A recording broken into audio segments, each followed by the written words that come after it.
Refusing to concede Alabama's U.S. Senate race, Roy Moore attacks winner Doug Jones' gay son. Although Roy Moore still refuses to concede his December 12 U.S. Senate loss, Alabama election officials say they'll allow certify Democrat Doug Jones' upset victory over him this week.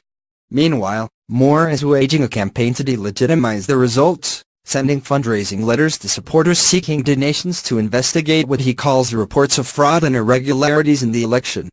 His ongoing attempts to smear Jones met with backlash last week when he posted on Facebook that Doug Jones' gay son is thrilled about the Alabama win.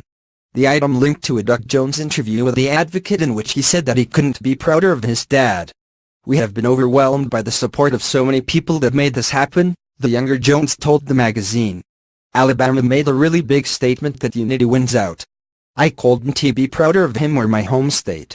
Following the post, Moore's supporters bombarded Jones with homophobic rhetoric.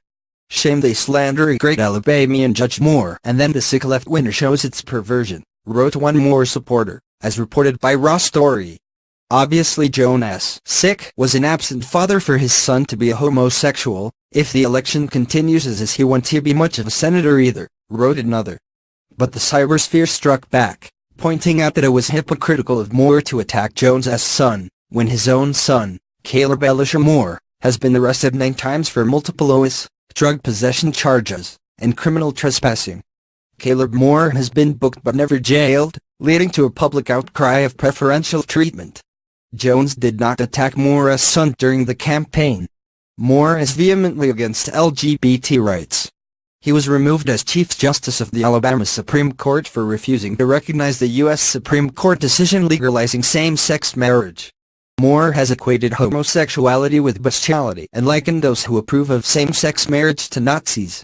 Moore blamed well-vetted stories of his pursuit of teenage girls in the 1980s on the LGBT community. Those stories, which including a physical assault allegation by a woman who was 14 years old at the time, while Moore was in his 30s, turned off many voters in the solidly Republican state. Moore has denied all of the charges. In addition to the piece about Carson Jones, Moore also shared an article on Facebook from the far-right website WorldNet Daily that blamed Muslims and Marxists for his defeat.